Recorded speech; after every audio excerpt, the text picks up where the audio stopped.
September 2007, 16-year-old Daniel Petrick buys popular video game Halo 3, a first-person shooter where the player assumes the character of a super soldier.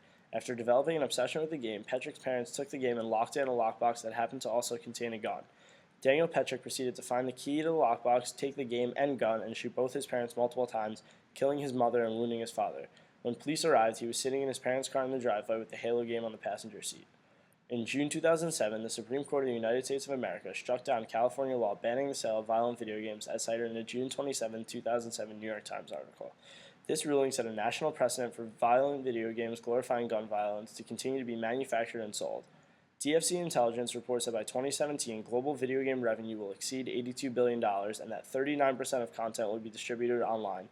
See Forbes, August 2012. In this fast-growing industry, it is imperative that laws be enacted to control games glorifying gun violence as the scope and impact of these games continue to expand. Currently, the Entertainment Software Rating Board, or ESRB, is responsible for all North American video game content ratings and places an arbitrary rating and subsequent restriction on games it deems to have content not suitable for people under 17. I propose a complete revamping of the system in which a more public, open approach is conducted to better regulate and restrict video games glorifying gun violence.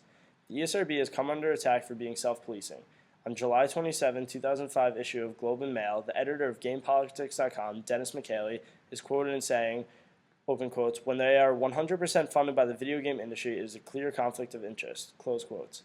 Seemingly effective, ESRB can easily turn a blind eye to certain games or manufacturers, possibly those who provide more funding, and harshly punish others with fines or ratings that will inhibit their games from being sold successfully. In response to an email inquiry I sent to the ESRB, quote, "ESRB funding is mostly derived from standard fees charged to assign ratings and for privacy certified services," end quote. They declined to give me any statistics or further information as per my request. I can provide this email to you, Tim, and the judge on request. Based on this evidence and common sense, the need for transparency in a group that controls all of what is portrayed in video games is a necessity.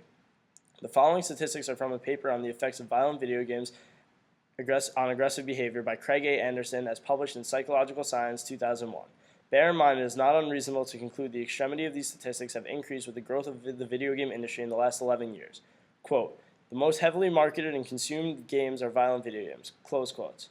Open quotes. 59% of girls and 73% of boys in the 4th grade reported that the majority of their favorite video games are violent, close quotes, from Buchanan and Funk, 1996.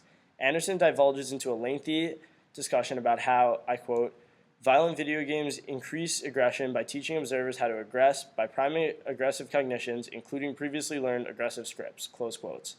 Not only do I propose extensive modification to the way video games are rated, but I would like to introduce and pass legislation to more strictly control the sales of games and to hold guardians more responsible. In a renovated game rating system, rather game rating legal code, no person under the age of 18 in the United States would legally be allowed to play or possess violent video games glorifying gun violence. Additionally, loopholes such as purchasing games online with cashback debit gift cards or downloading violent video games glorifying gun violence from the internet would be closed. It is clear that there is a problem with the way the United States culture perceives video games and violence. It is also clear that the current system in place is faulty, ineffective, and ripe for corruption. There is no question that video games glorifying gun violence should be banned in their entirety to those under the age of 18 in the United States of America. Thank you very much.